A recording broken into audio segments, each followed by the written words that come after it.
MC e learning YouTube চ্যানেলে আপনাদের সকলকে স্বাগতম।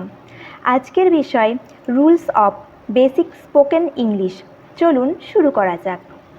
কথা বলার সময় কোনো বিষয়ের পক্ষে মত প্রদান করতে হলে অধিকাংশ ক্ষেত্রে তার পক্ষে তথ্য প্রদান করতে হয়। এভাবে প্রদত্ত তথ্য প্রদান করতে হলে কোনো ওয়ার্ড বা ফ্রেজ দ্বারা কিছু উদাহরণের মাধ্যমে দেখে নেব।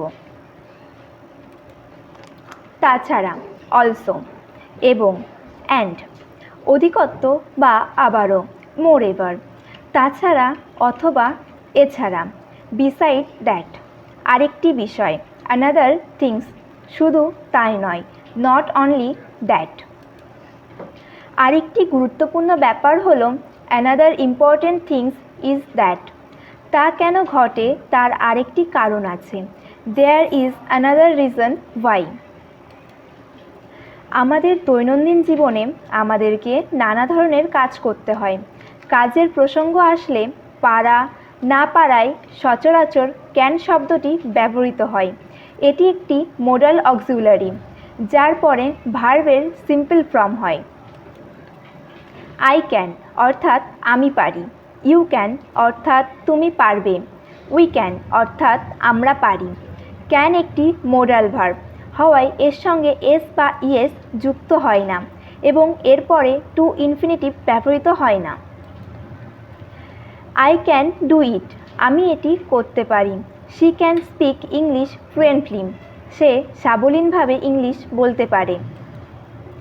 নেগেটিভ সেন্টেন্সে কন্ট্রাকশন ক্যান নট ব্যবহৃত হয়।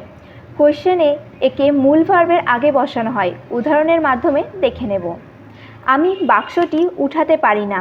I can not leave the box, সে কি ইংরেজি বলতে পারে? Can he speak English?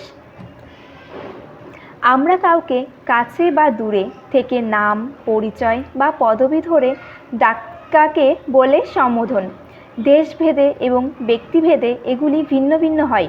উদাহরণের মাধ্যমে দেখে নেব। এই দীপ, তুমি কোথায় যাচ্ছ? Hi Deep, where are you going? Ritu, এদিকে এসো। Ritu, come here. আমি কি আসতে পারি? May I come in? মা, তুমি কি আমাকে ডেকেছ? Did you call me mother? আমরা কারো কোনো প্রস্তাবে রাজি হলে তা কিভাবে প্রকাশ করব? অধিকাংশ সময়ে কারো মন্তব্যে একমত হলে ইতিবাচক সাড়া দেওয়ার দরকার হয়। উদাহরণের মাধ্যমে দেখে নেব। আমি একমত, আই এগ্রি।